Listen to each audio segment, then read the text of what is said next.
All of you, स्वागत है आप सबका। Welcome to IAS tutorial Chhattisgarh संपूर्ण अध्ययन। आज लेक्चर 15 पर हम लोग बात करेंगे और लेक्चर 15 पर आज का जो हमारा टॉपिक है कृषि उद्यानिकी, पशुपालन, मत्स्य और एग्रीकल्चर, प्राइमरी सेक्टर से संबंधित जितने भी इम्पोर्टेंट आपके क्वेश्चन बनते हैं, है ना, एमसीक्यू बनते हैं, उन सभी पर हम लोग बात करेंगे। प्रीवियस क्लास इरिगेशन सिस्टम से संबंधित था, तो आप 13 और 14 नंबर का जो क्लास है, 13 एंड 14 नंबर का जो क्लास है इरिगेशन सिस्टम, जरूर आप लोग एक बार पढ़िए।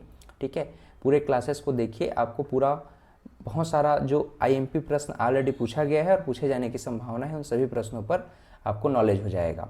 कृषि उद्यानिकी, पशुपालन, मत्स्य, ठीक है, इस पर आज हमारा मुख्य रूप से लेक्चर रहेगा।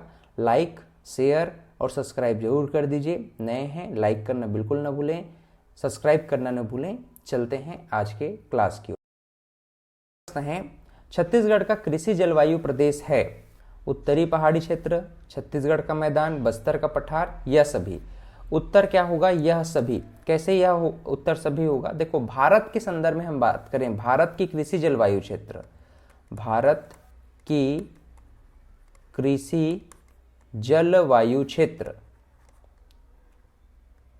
जलवायु क्षेत्र,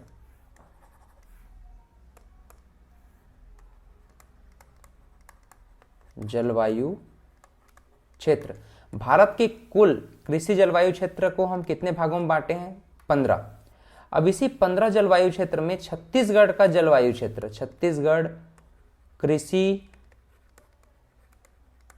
जलवायु क्षेत्र की बात करें तो छत्तीसगढ़ में कृषि जलवायु क्षेत्र कितने हैं? 3।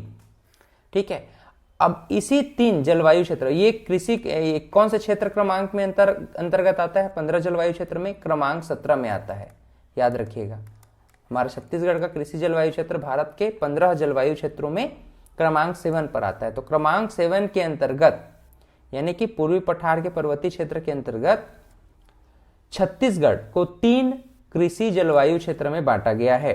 पहला है छत्तीसगढ़ का मैदान, और छत्तीसगढ़ का मैदान कुल मिलाकर के 49.48% एरिया को कवर करता है। दूसरे क्रम पर है बस्तर का पठार, बस्तर का पठार 20.86% एरिया को कवर करता है। और तीसरा है उत्तर पहाड़ी क्षेत्र। छत्तीसगढ़ में उत्तर पहाड़ी क्षेत्र, एक प्रकार से इसको आप थोड़ा सा सुधार लीजिए, ये उत्तरी पहाड़ी क्षेत्र आपका कितना है? उत्तरी पहाड़ी क्षेत्र होगा 20.86%, 20.86%। और बस्तर का पठार क्या है? 28.62%, 28.62%। तो इस प्रकार से हमने छत्तीसगढ़ का कृषि जलवायु क्षेत्र को 3 भागों में बांटा है। उत्तरी पहाड़ी क्षेत्र 20.86%, छत्तीसगढ़ का मैदान वाला, ये पूरा मैदानी वाला एरिया, ठीक है, ये उत्तरी वाला एरिया 20.86%, मैदानी वाली एरिया 49.48% और दक्षिणी बस्तर का पठार 28.62%। इस नाम से छत्तीसगढ़ का कृषि जलवायु प्रदेश उपरोक्त में से सभी होगा। छत्तीसगढ़ राज्य के कृषि जलवायु क्षेत्र में कौन कौन सा क्षेत्र शामिल नहीं है? छत्तीसगढ़ का मैदान शामिल है क्या? 49.48% पहला तो है, शामिल है, ठीक है। बस्तर का पठार शामिल है, निश्चित रूप से 28.62% शामिल है। और सरगुजा का उत्तरी क्षेत्र, रायपुर का मैदानी क्षेत्र, उत्तरी क्षेत्र हम लोग एक बार कह सकते हैं, उत्तरी पहाड़ी क्षेत्र कह सकते हैं। उत्तरी पहाड़ी क्षेत्र मतलब 20.86%। क्लियर? तो इस नाम से तीनों उत्तर तो सही होगा। ये रायपुर का मैदानी क्षेत्र, ये छत्तीसगढ़ के मैदान के अंतर्गत ही आ जाता है। इस नाम से इसको हमने कैटेगराइज नहीं कर सकते, इस नाम से ऑप्शन डी गलत होगा। छत्तीसगढ़ कितने जलवायु क्षेत्र में विभाजित है? अभी हम लोगों ने पढ़ा, छत्तीसगढ़ कुल मिलाकर के 3 जलवायु क्षेत्र में विभाजित है। आप लोग कमेंट करके बताएं, आप लोग कमेंट करिए, और कौन कौन से जलवायु क्षेत्र है उसका प्रतिशत कितना है ये भी आप लोग कमेंट करके बताइए। छत्तीसगढ़ कृषि जनगणना 2010-11 के अनुसार आकार के आधार पर परिचालन जोत को कितनी श्रेणियों में बांटा गया है? ठीक है, तो 5 श्रेणियों में बांटा गया है। कितने श्रेणियों में? 5 श्रेणियों में बांटा गया है। परिचालन जोत को 2011 के जनगणना के अनुसार। याद रहेगा।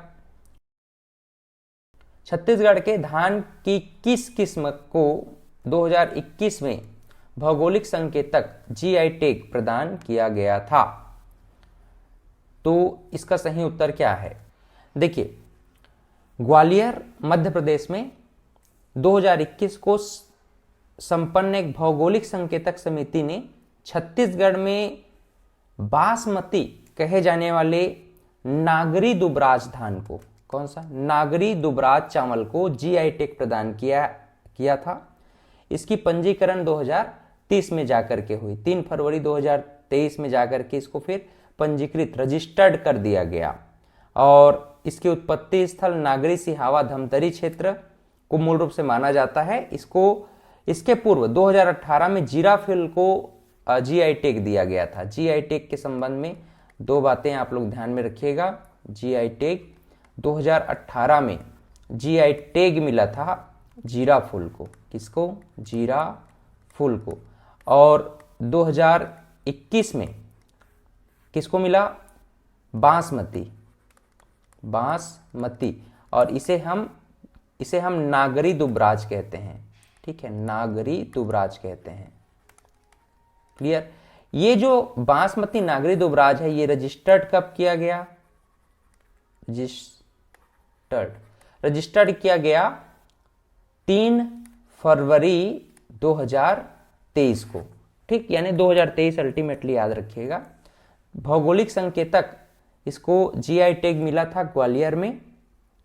ठीक है, तो 2021 की बात है। 2018 में किसको मिला है? जीराफुल को। तो ये दोनों बातें आप याद रखेंगे। अगला प्रश्न है, निम्न में से कौन सी चावल की एक किस्म नहीं है? चावल की एक किस्म नहीं है, बताना है आपको। देखिए, छत्तीसगढ़ के अंतर्गत हम देखते हैं स्वर्णा, महामाया, बमलेश्वरी, दंतेश्वरी, पूर्णिमा, सफरी, जवा फूल, बादशाह भोग, दुबराज, विष्णु भोग, IR 1102, IR 34, IR 36, नागरी दुबराज, जीराफुल, ये प्रमुख धान की फसलें हैं। ठीक, क्रांति पूर्णिमा भी है। लेकिन चावल का किस्म की बात करें तो ये अरपा 503 नहीं है। क्यों? क्योंकि अरपा से संबंधित जितने, जैसे बिलासा 5005, अरपा 503, ये सभी व्हीट यानी गेहूं से संबंधित है, गेहूं के किस्म है। रतन 510 सरबती गेहूं है ना, ये सब बोलते हैं हम लोग। अरपा 530, बिलासा 5005, रतन 5010 और सरबती, ये प्रमुख गेहूं के किस्म है। ऑप्शन ए गलत है। निम्न में से कौन सी धान की किस्म है पूछा है। अभी हम लोगों ने देखा कि भाई स्वर्णा धान की किस्म है और बाकी रतन 5010, बिलासा 5005, अरपा 503, ये सभी किसके किस्म हैं? तो गेहूं के किस्म है। छत्तीसगढ़ में उत्पादित बिलासा 5005 किस प्रकार का फसल है भाई? तो गेहूं का फसल है, अभी हम लोगों ने पढ़ा है। राज्य में कौन से जैविक फसलें हैं? जैविक फसलों की अगर हम बात करें तो बादशाह भोग भी जैविक फसल है, जवा फूल भी, दुबराज और उड़द भी। इस प्रकार से क्या होगा? ऑप्शन 1, 2, 3, 4 सही होंगे। छत्तीसगढ़ की मुख्य फसल कौन सी है? छत्तीसगढ़ की मुख्य फसल कौन सी है? हम देखो, छत्तीसगढ़ को धान का कटोरा कहते हैं क्योंकि छत्तीसगढ़ की सर्वाधिक महत्वपूर्ण फसल क्या होती है? धान होती है। धान के बाद दूसरे नंबर पे क्या आता है? मक्का। इसको मैं बता देता हूं, ऐसे लिख लेना, धान के बाद हम दूसरा सर्वाधिक फसल, महत्वपूर्ण फसल किसको मानते हैं? मक्का को। ठीक है, तो धान फिर मक्का। बाकी हम लोग आगे देखेंगे कि फसल का उत्पादन किस प्रकार से होगा, है ना। फसल का उत्पादन या क्षेत्रफल के आधार पर फसल के उत्पादन में रोपित किए जाने फसल के उत्पादन के क्रम में क्या है? मूल रूप से ये महत्वपूर्ण के संदर्भ में है, महत्वपूर्ण फसल के संदर्भ में है। वहीं अगर हम उत्पादन के संदर्भ में देखें, उत्पादन या फिर रोपित क्षेत्रफल के संदर्भ में देखें, रोपित क्षेत्रफल, इससे संबंधित क्वेश्चन करता है ना IMP, है, याद रखना। तो रोपित क्षेत्रफल में सबसे पहले आता है धान, धान के बाद चना, चना के बाद आप ले लीजिए लाख, लाख मतलब तिवड़ा है ये, तिवड़ा, और तिवड़ा के बाद आप ले लीजिए गेहूं, और गेहूं के बाद मक्का। इस प्रकार से महत्वपूर्ण फसल बोलेगा तो धान के बाद मक्का है। उत्पादित और रोपित क्षेत्र के आधार पर पूछेगा तो धान, फिर चना, फिर लाख, लाख के बाद गेहूं और गेहूं के बाद मक्का, बाकी अन्य फसलें फिर इसके बाद आती हैं। ठीक है, चलिए इस प्रकार से छत्तीसगढ़ का प्रथम प्रमुख या मुख्य फसल कौन सा है पूछा जाए तो धान का कटोरा के संदर्भ में आप लिख लीजिएगा धान। इंदिरा नंदीराज किसकी एक किस्म है? इंदिरा नंदीराज किसकी एक किस्म है? तो ये एक प्रकार का आम का किस्म माना जाता है। ठीक है, किसका है? आम का किस्म है इंदिरा नंदीराज। देखिए अगला प्रश्न है, छत्तीसगढ़ में धान के बाद सर्वाधिक रोपित क्षेत्र किस फसल का है? अब यहां पर हमने क्या पढ़ा है? सबसे पहले रोपित के संदर्भ में धान पढ़ा, धान के बाद फिर चना पढ़ा, चना के बाद फिर लाख यानी तिवड़ा, और तिवड़ा के बाद हमने देखा था गेहूं, और गेहूं के बाद देखा था हम लोगों ने मक्का। लेकिन अभी फिलहाल यहां पर गेहूं ले सकते हैं ऑप्शन, लेकिन गेहूं का जो रोपित वाला क्षेत्र है वो अभी कम हो चुका है, इस नाम से अब गेहूं से पहले आप क्या लेंगे? मक्का लेंगे। तो यहां आप इसको कन्वर्ट कर दीजिए वर्तमान दृष्टिकोण से। अगर प्रश्न पूछा जाए तो गेहूं को आप लास्ट में ले सकते हैं, मक्का को पहले ले सकते हैं। ठीक है, तो धान हो जाएगा, धान के बाद फिर चना, चना के बाद फिर तिवड़ा, ठीक है, तिवड़ा, तिवड़ा के बाद फिर मक्का, और मक्का के बाद गेहूं। तो बाकी फसल का नाम इसके बाद ही आएगा। तो इस नाम से धान के बाद अगर प्रश्न आ रहा है और चना दिया है तो चना तो लेंगे ही, अगर चना नहीं है, तिवड़ा नहीं है, तब के संदर्भ में फिर हम मक्का ले लेंगे। छत्तीसगढ़ में राज्य में धान के बाद दूसरा प्रमुख फसल कौन सा है? तो मक्का है। कौन सा फसल होगा? मक्का होगा। छत्तीसगढ़ में शून्य ब्याज पर कृषि ऋण किसानों को किस वर्ष से दिया जा रहा है? ये अपने आप में एक आईएमपी क्वेश्चन है, याद रखिएगा। शून्य ब्याज पर कृषि ऋण कब से दिया जा रहा है? शून्य ब्याज पर कृषि ऋण कब से दिया जा रहा है? तो इसका सही उत्तर है 2014-15 से। 2014-15 से शून्य ब्याज पर कृषि ऋण दिया जा रहा है। 1 अप्रैल 2014 से, है ना, एक नया जो वित्तीय वर्ष प्रारंभ होता है 1 अप्रैल से 31 मार्च एक फाइनेंशियल ईयर होता है। तो 1 अप्रैल 2014 से किसानों को शून्य ब्याज पर कृषि ऋण दिया जा रहा है। बहुत बहुत इंपॉर्टेंट क्वेश्चन है, याद रखने लायक है। कृषि के महत्व को देखते हुए किस वर्ष में छत्तीसगढ़ सरकार द्वारा कृषि बजट प्रस्तुत किया गया?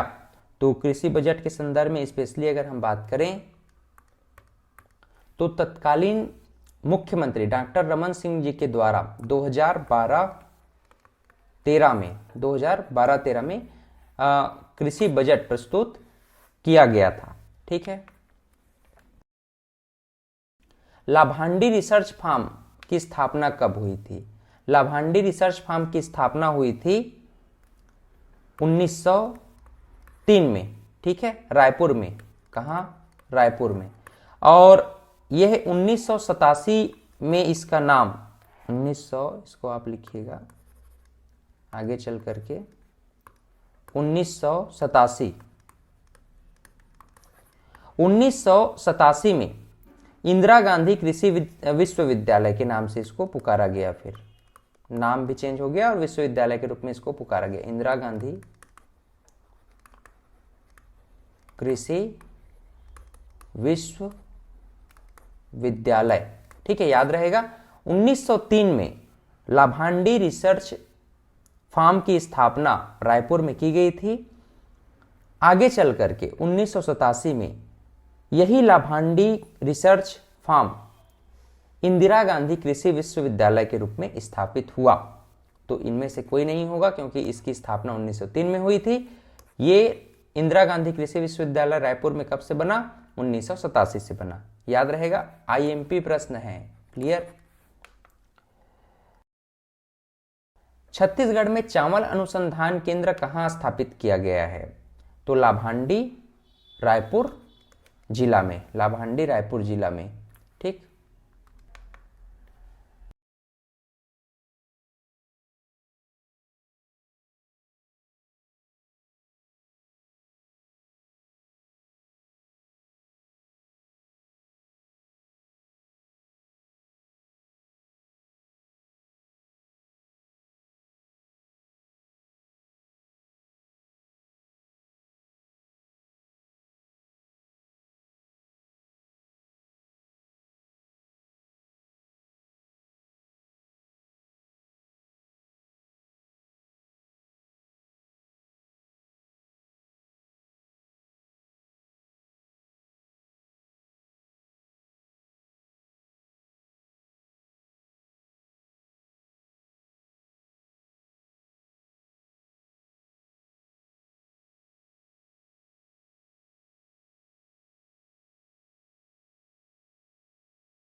छत्तीसगढ़ में उत्पादित सोयाबीन किस देश की फसल है? मूल रूप से सोयाबीन किस देश की फसल है? छत्तीसगढ़ में उत्पादित प्रमुख तिलहन फसल सोयाबीन चीन की पैतृक फसल है, चाइना की। ठीक है, चाइना की पैतृक फसल माना जाता है सोयाबीन को, याद रहेगा। ऑलरेडी ये क्वेश्चन पूछा गया है ना 2016 में असिस्टेंट प्रोफेसर के एग्जाम में, और एडीआर 2018 के एग्जाम में सोयाबीन किस देश का फसल है ये बार बार पूछा जा रहा है, तो चीन का पैतृक फसल है। One day exam. छत्तीसगढ़ में प्रमुख तिलहन फसल कौन सा है? प्रमुख तिलहन फसल कौन सा है? सोयाबीन। लेकिन 2021-22 के आर्थिक सर्वेक्षण के अनुसार क्या था? राई सरसों था, और राई सरसों के बाद मूंगफली का उत्पादन सर्वाधिक होता है, लगभग 42.44 हजार हेक्टेयर में इसका उत्पादन होता है मूंगफली का। और 2021-22 या 21-22 के आर्थिक सर्वेक्षण में राई सरसों प्रमुख फसल था। लेकिन वर्तमान दृष्टिकोण से छत्तीसगढ़ का प्रमुख तिलहन फसल किसे माना जा रहा है? सोयाबीन को माना जा रहा है। अगला प्रश्न है, इस राज्य में सर्वाधिक पैदावार दाल का फसल कौन सा है? पूछा है। इसका सही उत्तर क्या है? चना। हम लोगों ने पढ़ा था धान के बाद दूसरा सर्वाधिक उपजाऊ वाला जो फसल है वह कौन सा होता है? चना होता है। चना का उत्पादन, सर्वाधिक उत्पादन कहाँ होता है? बेमेतरा जिला में। कहाँ? बेमेतरा जिला। क्लियर। लाखड़ी क्या है भाई? लाखड़ी हम किसे कहते हैं? तो लाखड़ी एक प्रकार का दाल है, छत्तीसगढ़ में इसे तिउरा भी कहा जाता है। छत्तीसगढ़ में इसे तिउड़ा कहा जाता है, तो इसे ही हम लाखड़ी कहते हैं। एक प्रकार का क्या है? ये दाल है, दलहन फसल है, दलहन पल्स फसल है ना, पल्स क्रॉप है, दलहन फसल। तो लाखड़ी एक प्रकार का दाल है जिसे छत्तीसगढ़ में हम तिउरा कहते हैं, और ये एक प्रकार का दलहन फसल होता है। निम्नलिखित में से खरीफ फसल कौन सी है? निम्नलिखित में से खरीफ फसल कौन सी है आपको बताना है। अब देखो, दो प्रकार की प्रमुख फसलें हैं, कौन कौन सी? एक तो खरीफ फसल, ठीक है, खरीफ फसल, और दूसरा क्या होता है? रबी की फसल। रबी की फसल गर्मी के दिनों में और खरीफ फसल बरसात के दिनों में होती है। तो यहाँ पर अलसी, चना, गेहूं ये आप जो है खरीफ फसल नहीं है, ये सभी रबी की फसलें हैं। लेकिन चावल की बात करें तो चावल जो है प्रमुख खरीफ फसल है। ठीक, खरीफ फसल में बहुत सारे फसल होते हैं, जैसे कि धान, ज्वार, बाजरा, धान, ज्वार, बाजरा, मक्का, कोदो कुटकी, जिसको हम मिलेट्स भी कहते हैं ना, कोदो कुटकी, रागी, मूंग, अड़हर, रागी, मूंग, अरहर, सोयाबीन। मैं लिख दे रहा हूं ताकि आप लोग नाम को याद रखना। सोयाबीन, तिल, राम तिल, तिल, राम तिल, और कुछ फसल हैं छत्तीसगढ़ के संदर्भ में, जैसे मूंगफली और कपास, मूंगफली और कपास। इतना आप ध्यान में रखिएगा, ये सभी कैसी फसलें हैं, खरीफ फसलें हैं, ठीक है, ये सभी क्या हैं, खरीफ फसलें हैं। और रबी फसलों में अगर हम देखें तो गेहूं, जौ, चना, मटर, मसूर, खेसरी, सरसों, सूरजमुखी, अलसी, तोरिया, गन्ना और जूट, ये सभी रबी फसलें हैं। और खरीफ फसलों में धान, ज्वार, बाजरा, मक्का, कोदो, कुटकी, रागी, मूंग, अरहर, सोयाबीन, तिल, रामतिल, मूंगफली और कपास छत्तीसगढ़ के संदर्भ में ये प्रमुख फसलों को आप खरीफ फसलों में याद रखना, आपसे आसानी से प्रश्न बन जाएंगे। मक्का किस प्रकार की फसल है? अभी हम लोगों ने देखा मक्का एक प्रकार का खरीफ फसल है। जायद फसल क्या होता है, जो तरबूज वगैरह आता है ना 2 महीने के लिए, दिसंबर के बाद जनवरी फरवरी में, उसको हम जायद फसल कहते हैं। छत्तीसगढ़ राज्य में जायद फसल का मौसम यहाँ मार्च से जून तक आप जा सकते हो। दिसंबर के बाद जनवरी फरवरी में इसको बोया जाता है और इस फसल का पैदावार मूल रूप से मार्च से जून तक होता है, पूरे गर्मी के दिनों में, है ना। छत्तीसगढ़ में लोग अर्थव्यवस्था के किस क्षेत्र में अधिक काम करते हैं? देखो, छत्तीसगढ़ में लगभग 80% जनसंख्या, कितना, 80% जनसंख्या कृषि से अपना जीवन यापन करते हैं, ठीक है। इसलिए प्रदेश में लगभग 40.10 लाख कृषक परिवार का जो अर्थव्यवस्था है, कृषि पर आधारित अर्थव्यवस्था है। यही कारण है कि प्रदेश में अधिक रोजगार निर्मित करने वाला क्षेत्र कौन सा है? एग्रीकल्चर ही है, कृषि ही है। इसी नाम से राजनीति क्षेत्र में भी कृषि को सबसे पहले प्रेफरेंस दिया जाता है। किसान खुश तो राजनीति खुश, ऐसा बोला जाता है ना। लेकिन ये लोग हम भूल जाते हैं कि जो किसान हैं, किसान अपने बच्चों को पढ़ाते हैं, अपने बच्चों को शिक्षा देना चाहते हैं और शिक्षा दे करके उनको आगे बढ़ाना चाहते हैं। इसी नाम से दिन और रात कृषि कर रहे हैं, किसान जो है मेहनत कर रहे हैं। तो किसानों के इस मेहनत के पीछे अब उनके बच्चों को अच्छी शिक्षा देना, नौकरी देना है। तो हम युवाओं को बिल्कुल भूल जाते हैं कि भाई युवा वर्ग अलग है, नहीं, किसान के ही पुत्र हैं सब और किसान के ही बच्चे हैं। इस नाम से आपको युवाओं के ऊपर भी ध्यान देना आवश्यक हो जाता है। और राजनीति में ये सारी चीज़ें कहीं ना कहीं ध्यान नहीं दिया जाता, इस नाम से विडंबनाएं होती रहती हैं, ठीक है। तो आप एक दूसरे पर आरोप लगाते रहते हैं, ऐसा नहीं है, आपको सभी क्षेत्रों को ध्यान में रख करके चलना चाहिए। तो छत्तीसगढ़ में लोग अर्थव्यवस्था के किस क्षेत्र में अधिक काम करते हैं, ऐसा प्रश्न पूछा जाए तो आप कहेंगे 80% से अधिक जनसंख्या छत्तीसगढ़ में कृषि पर निर्भर है। सबसे अधिक रोजगार देने वाला क्षेत्र कृषि है। लगभग 40.1 लाख जो किसान परिवार हैं छत्तीसगढ़ में कृषक क्षेत्र से, कृषि क्षेत्र से ही आते हैं। छत्तीसगढ़ के लिए सबसे ज्यादा रोजगार निर्मित करने वाला क्षेत्र कौन सा है? अभी हम लोगों ने पढ़ा, कृषि क्षेत्र ही है। छत्तीसगढ़ में कृषि भूमि के ह्रास का कारण नहीं है, बोल रहा है। कृषि भूमि के मतलब कि ह्रास मतलब क्या समझते हो? डेप्रिसिएशन, या फिर ह्रास का मतलब ये है कि उसको कृषि क्षेत्र की कमी आना, कृषि क्षेत्र में कमी आना, उसको ह्रास बोलते हैं, है ना। तो इसका कारण नहीं है।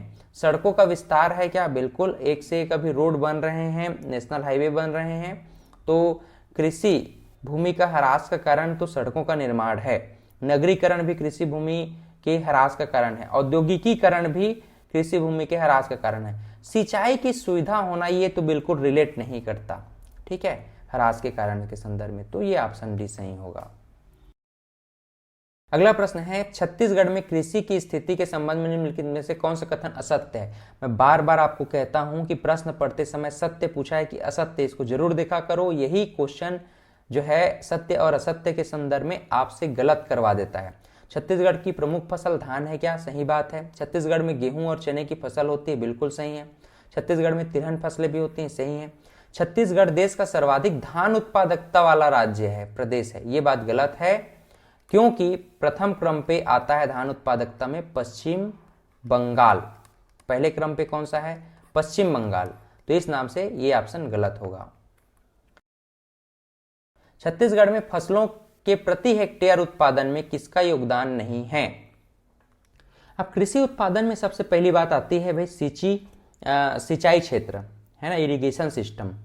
कृषि का यंत्रीकरण में वृद्धि होगा तो अधिक उत्पादन होगा, उर्वरकों का उपयोग होगा, फर्टिलाइजर का, तो भी उत्पादकता में वृद्धि होगी। यहाँ पर न्यूनतम समर्थन मूल्य ये मायने नहीं रखता कि आपको प्रति हेक्टेयर उत्पादन में न्यूनतम समर्थन मूल्य कम कर देंगे या ज्यादा कर देंगे तो फसल खुश हो जाएगा और वो अपने आप से ज्यादा उगने लग जाएगा, ऐसा कोई बात नहीं है। इस नाम से ऑप्शन बी यहाँ गलत है, योगदान नहीं होगा, बाकी सभी क्षेत्र योगदान से संबंधित हैं।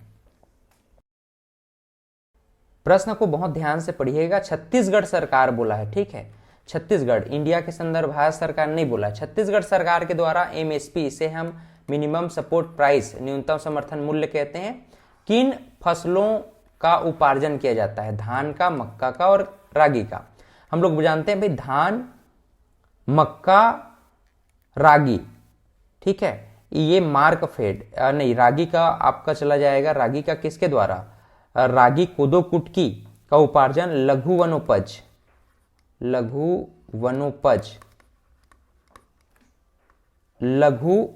वनोपज संघ के द्वारा इसका उपार्जन किया जाता है। धान, मक्का इसका उपार्जन मार्कफेड के द्वारा इसका उपार्जन किया जाता है। क्लियर? अगला प्रश्न कह रहा है छत्तीसगढ़ में तिलहन फसलों के क्षेत्रफल के अनुसार बढ़ते क्रम में व्यवस्थित कीजिए, बोल रहा है। 2021-22 के अकॉर्डिंग देखें तो तिल के बाद फिर मूंगफली, रामतिल, सोयाबीन, राई, सरसों का नाम आता है। तो तिल, मूंगफली, सरसों और अलसी ये बढ़ते क्रम में हो जाएगा, अपोजिट। चलिए आगे बढ़ते हैं। वर्ष 2018-19 में छत्तीसगढ़ सरकार द्वारा किसानों को कौन सा ऋण माफ किया गया था? तो अल्पकालीन ऋण को माफ किया गया था, ठीक है। कई बार प्रश्न पूछता है, कंफ्यूजन में नहीं रहना है आप लोग। वर्ष 2018-19 में छत्तीसगढ़ सरकार द्वारा किसानों का ऋण माफ किया गया था। ये शॉर्ट टर्म लोन था, ठीक है, शॉर्ट टर्म लोन था।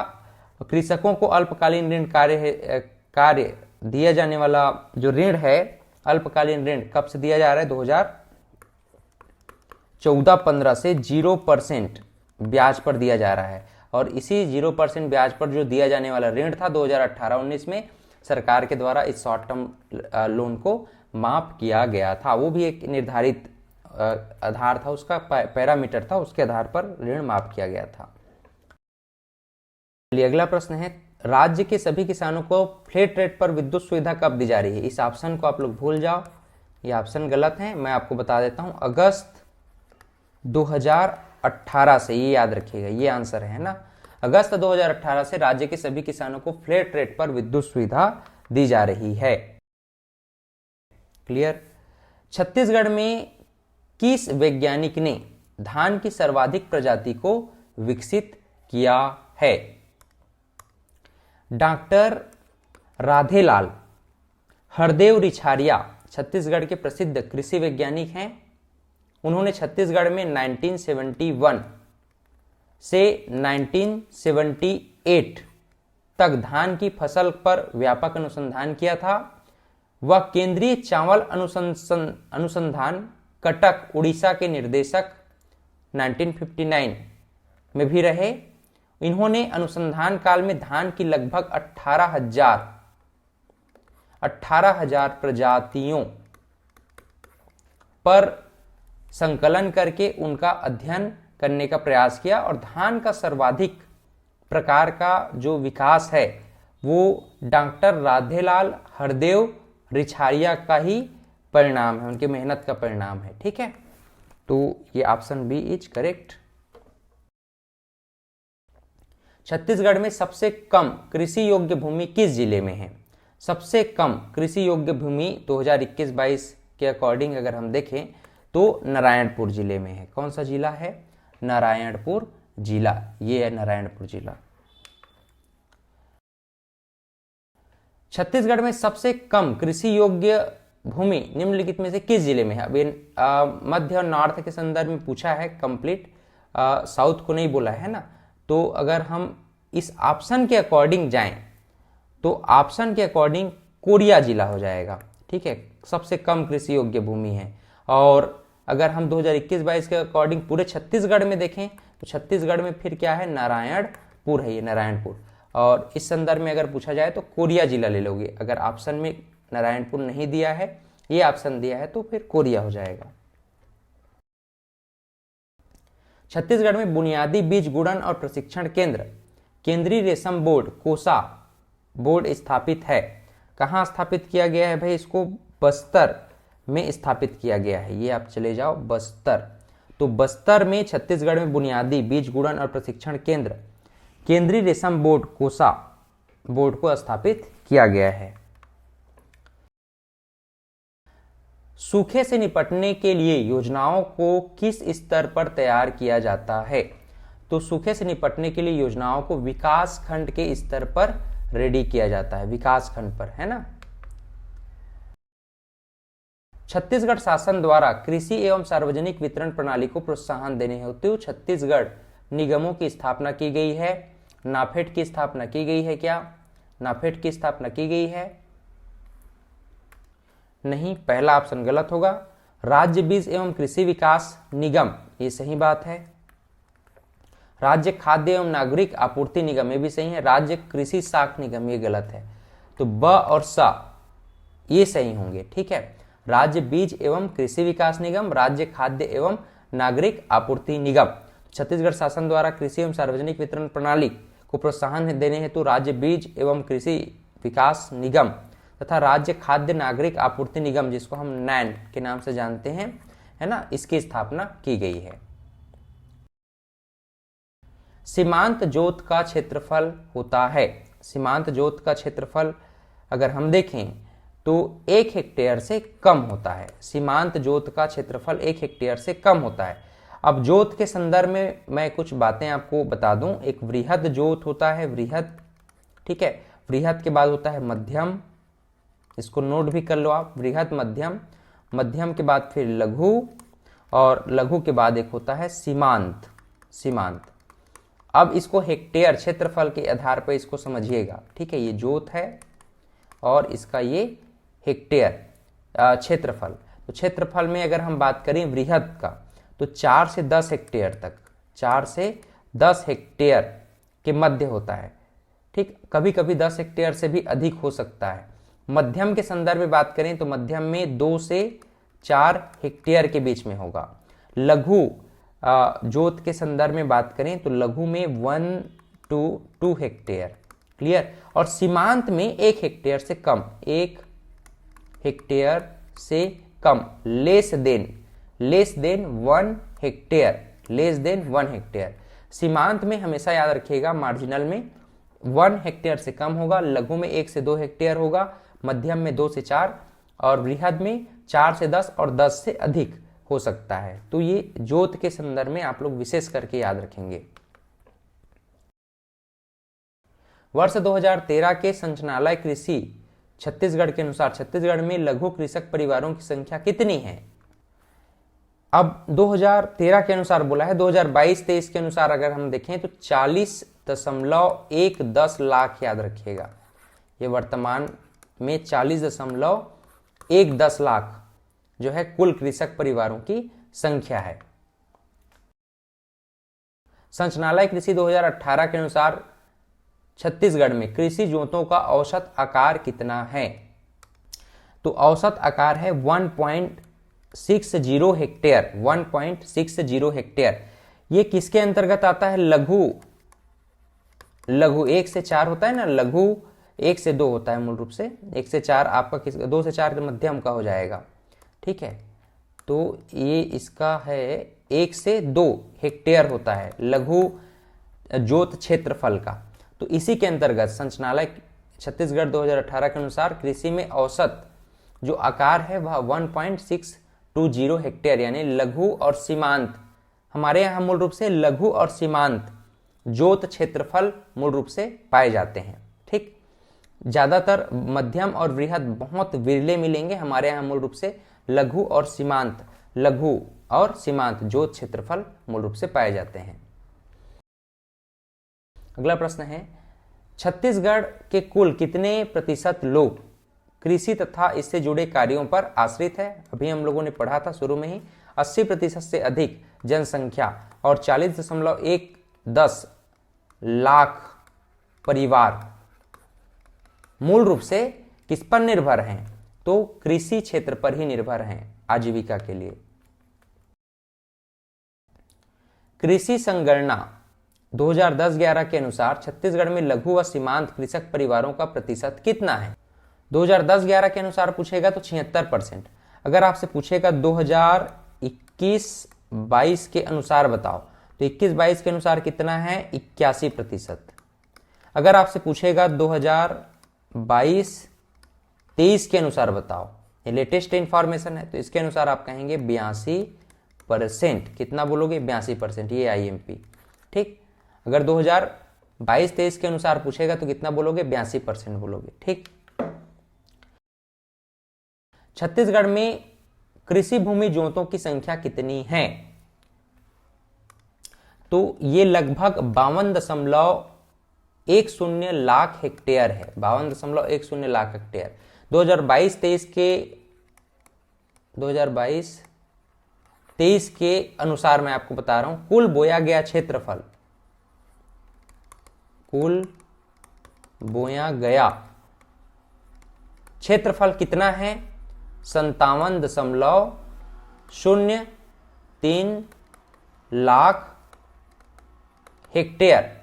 और शुद्ध बोया गया क्षेत्र, इस कुल है और ये शुद्ध बोया गया क्षेत्रफल कितना है? 46.30 लाख हेक्टेयर। और छत्तीसगढ़ में औसत कृषि जोत आकार अगर पूछा जाए, औसत कृषि जोत आकार अगर आपसे पूछा जाए तो बोलोगे 1.60 हेक्टेयर। कितना? 1.60 हेक्टेयर, मतलब लघु जोत आकार के संदर्भ में आता है, लघु और सीमांत। ठीक। छत्तीसगढ़ राज्य में स्थित कृषि विज्ञान केंद्रों की संख्या कितनी है? अभी अब लेटेस्ट को याद रखना, 2022 के अनुसार, 2022-23 के अनुसार छत्तीसगढ़ में कृषि विज्ञान केंद्रों की संख्या कितनी है? 27 है। ये IMP है, याद रख लो। कृषि विज्ञान केंद्रों की संख्या अभी कितनी हो गई है? 27 हो गई है। क्लियर? चलिए आगे बढ़ते हैं। छत्तीसगढ़ में किस पंचवर्षीय योजना में उद्यानिकी मिशन प्रारंभ किया गया था? देखो, छत्तीसगढ़ में राष्ट्रीय बागवानी मिशन 2005-06 में किया गया था। 2005-06 को अगर हम देखें पंचवर्षीय योजना में, तो ये 10वीं पंचवर्षीय योजना थी। कौन सी पंचवर्षीय योजना? 10वीं पंचवर्षीय योजना, यानी कि ये ऑप्शन सही होगा, ऑप्शन बी। इस राज्य के किस क्षेत्र में चाय का संवर्धन किया जाता है? चाय का संवर्धन, यहां आप चले जाओ, जसपुर चले जाओ, जसपुर। तो चाय का संवर्धन जसपुर जिले में किया जाता है। चाय का संवर्धन जसपुर, बगीचा बोलते हैं, बगीचा क्षेत्र, जसपुर जिला का बगीचा तहसील। सोंगडा, सन्ना तथा मनोरा ये प्रमुख क्षेत्र हैं जहां पर चाय का संवर्धन छत्तीसगढ़ में किया जाता है। छत्तीसगढ़ में उद्यानिकी क्षेत्र में किस फसल का क्षेत्र सबसे अधिक है? तो उद्यानिकी के संदर्भ में पूछा है ना, कंफ्यूजन में नहीं रहना, उद्यानिकी शब्द को जरूर पढ़ लेना। तो उद्यानिकी के संदर्भ में 2022 और 23 का मैं बता रहा हूं, इसको रट लो, याद कर लो। सबसे पहले सब्जियों का लेना, उद्यानिकी के संदर्भ में, सब्जी के बाद फिर फल का लेना, सब्जी, सब्जी के बाद फिर फल, फल के बाद फिर नाम आएगा आपका मसाला का, मसाला के बाद फिर पुष्प ले लो, पुष्प, पुष्प के बाद फिर औषधि लेना लास्ट में, औषधि, एवं इसी को लिख लो सुगंधित फसल, सुगंधित फसल। ठीक। तो सबसे पहला क्रम क्या होगा? सब्जी, फिर फल, फिर मसाला, पुष्प, उसके बाद लास्ट में सुगंधित फसल। किसके अनुसार? 2022-23 के अनुसार। क्लियर? तो इस बात को आप लोग विशेष करके ध्यान में रखेंगे। एशिया की सबसे बड़ी इमली मंडी कहां है? यह प्रश्न पूछा है। एशिया की सबसे बड़ी इमली मंडी है जगदलपुर में। बस्तर आप चले गए, बस्तर में जगदलपुर इसका जिला हेडक्वार्टर है। यहां इस पूरे एशिया का सबसे बड़ी इमली मंडी माना जाता है। बागवानी में किसे शामिल नहीं किया गया है? बागवानी में किसे शामिल नहीं किया गया है अगर प्रश्न पूछा जाए तो भाई कपास को बागवानी में शामिल नहीं किया गया है।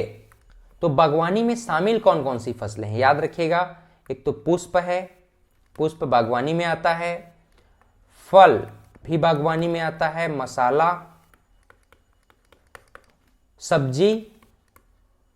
सब्जी, पुष्प, फल, मसाला, सुगंधित फसल और इनफेक्ट आपका सुगंधित फसल के अलावा औषधियां ये भी किस में आएगा? बागवानी में आएगा। कपास इसके अंतर्गत नहीं आता है, खरीफ फसल के अंतर्गत चला जाएगा। छत्तीसगढ़ प्रदेश के किस स्थान में टमाटर का उत्पादन अधिक होता है? लुडेग में। कहां होगा? लुडेग कहां पड़ता है? आप चले जाओ जसपुर चले जाओ, ये जसपुर, तो जसपुर में लुडेग की पहाड़ी भी है और लुडेग क्षेत्र आता है ना। तो लुडेग क्षेत्र में टमाटर की सर्वाधिक उत्पादकता होती है। अभी 2023 में छत्तीसगढ़ के जो मुख्यमंत्री हैं सीएम, अभी कमेंट में आप लोग बताएं कहां से हैं? जसपुर क्षेत्र से, है ना। तो लुडेग, छत्तीसगढ़ में लुडेग क्षेत्र है, ये टमाटर उत्पादन में अधिक है। यहीं पर टमाटर अनुसंधान केंद्र को भी स्थापित किया गया है लुडेग में ही। छत्तीसगढ़ राज्य पशुधन विकास अधिकरण की स्थापना की गई थी। छत्तीसगढ़ राज्य पशु विकास अधिकरण की स्थापना कब की गई थी? 2001 में की गई थी, जून 2001 में। कब? जून 2001 में। नीली क्रांति योजना किससे संबंधित है? मछली उत्पादन से, मत्स्य उत्पादन से संबंधित है नीली क्रांति योजना। छत्तीसगढ़ में मत्स्य पालन विभाग के अनुसार 2020-21 के लिए मत्स्य पालन उत्पादन हेतु सतही जल क्षेत्र की उपलब्धता है। देखो इसमें हम 2022-23 के अनुसार को पढ़ेंगे, 2022-23 के अनुसार देखेंगे। 2022-23 के अनुसार कुल मिलाकर के 1.999 लाख हेक्टेयर जल क्षेत्र उपलब्ध है, जिसमें लगभग 1.961 लाख हेक्टेयर जल क्षेत्र मछली पालन के अंतर्गत विकास किया जा चुका है, जो कुल क्षेत्रफल का लगभग 98.09% है। ठीक है, ये क्षेत्रफल आप ध्यान में रखिएगा। 1.961 लाख हेक्टेयर को देखो, कुल सतही जल क्षेत्र उपलब्ध कितना है अभी हमारे पास? 1.999 लाख हेक्टेयर। लेकिन इसमें मछली उत्पादन के लिए विकसित कितना हो चुका है अभी 2022-23 में? तो ये याद रखना, 1.961 लाख हेक्टेयर, यानी कुल क्षेत्रफल का लगभग 98.09% अभी मछली उत्पादन के लिए सतही जल क्षेत्र को विकसित किया जा चुका है 2022-23 में। तो इस प्रकार से आज हमने बहुत ही इंपॉर्टेंट क्वेश्चंस को पढ़ा है। उम्मीद करता हूं आप इसे रिलेट कर पाएंगे आपके एग्जाम के पॉइंट ऑफ व्यू से। वन डे वाले तो स्पेशली याद रखो। और आप इस पीएससी सीजीपीएससी की बात करें, सीजीपीएससी में आप क्वेश्चन एलिमिनेट कैसे कर पाओगे जब ऐसे छोटे छोटे प्रश्न आपको ध्यान में रहेंगे। कूट वाले प्रश्न याद रहें। कूट वाले प्रश्नों को हल तभी किया जा सकता है जब आपको छोटे छोटे इन्फॉर्मेशन ध्यान में है, तब आप बड़े प्रश्नों को भी आसानी से हल कर सकते हैं। इसी तरह से हमसे जुड़े रहें। लाइक, शेयर और सब्सक्राइब करना ना भूलें। आप www.ias-tutorial पर जाकर के हमसे जुड़ सकते हैं। WhatsApp channel, Instagram, Telegram, Twitter, LinkedIn, Facebook page से भी हमसे कनेक्ट हो सकते हैं। IAS ट्यूटोरियल का एप्लीकेशन अभी डाउनलोड कर लीजिए, नीचे लिंक दिया गया है, जहां पर डेली आपको बहुत सारे नोट्स, टेस्ट सीरीज और क्लासेस के लिंक प्राप्त हो जाते हैं। Thank you very much. मिलते हैं नेक्स्ट क्लास में, तब तक के लिए पढ़ते रहें, आगे बढ़ते रहें। Have a great day.